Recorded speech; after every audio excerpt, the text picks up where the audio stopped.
كده يا دبابه. ها؟ على قد اللي انت بتعمله فيها دوت، انت كنت شقي وانت صغير يا ابني. لا ما كنتش شقي. امال كنت عبيط. عبيط ازاي؟ اه والله كنت عبيط يا عم حلاوه.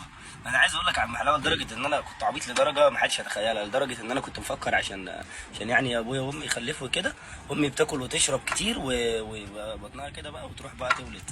ازاي يا ابني؟ اه والله. ده مين اللي قال لك كده؟ انا ما كنتش فاهم الموضوع، انا ما كنتش فاهم، بس لما كبرت بقى بعدين فهمت. فهمت. يا ابويا كل خميس يقول لي اطلع اقعد مع ستك.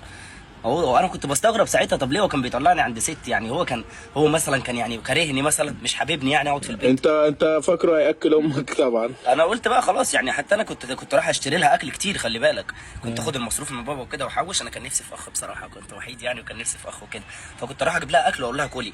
امي تقول لي يا ابني ايه الحنيه دي، انت بتجيب لي اكل ليه كده؟ اقول لها كلي بس. انا كان في خيالي ان هي هتاكل وهتحمل بقى وهتولد، فما كنتش فاهم حاجه، فكنت مستغرب ليه ابويا كل خميس يقول لي اطلع نام عند ستك، اطلع نام عند ستك. فلما كبرت فهمت. انا في يوم من الايام قلت لست انا عايز انزل اقعد مع ابويا شويه، انا مش عايز اقعد هنا. وقعدت اعيط بقى ساعتها، قلت انا عايز انزل اقعد مع ابويا.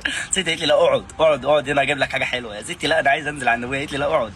بعدين نزلت بقى يعني قلت انا عايز انزل، هي مش راضيه، فاهم؟ مش راضيه. فتخيل فهمت بقى، تقول لي لا ابوك مشغول، ابوك مشغول ما تنزلش دلوقتي عشان في شغل. لا شغل ايه؟ ما اخلص شغل يا تيتا وجه.